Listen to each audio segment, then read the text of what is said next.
আসসালামু আলাইকুম গাইস, আপনারা সবাই কেমন আছেন? আশা করি সবাই ভালো আছেন।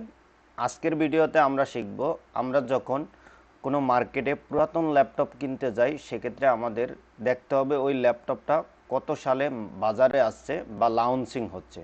লঞ্চিং ডেটটা দেখার জন্য আমরা ওই ল্যাপটপের স্টার্ট স্টার্টে চলে যাব। স্টার্টে যায় মাউসের রাইট বাটনে ক্লিক করব। রাইট বাটনে ক্লিক করার পর রান অপশন আছে, রান অপশনে ক্লিক করব।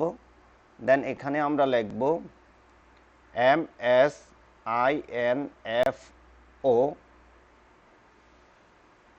MSINFO 32 এ লিখে আমরা এন্টার বাটনে ক্লিক করব।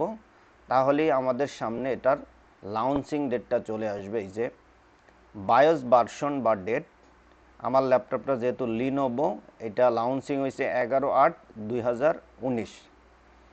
ভিডিওটি ভালো লাগলে অবশ্যই শেয়ার করে টাইমলাইনে রেখে দিবেন যাতে পরবর্তীতে দেখে নিতে পারেন।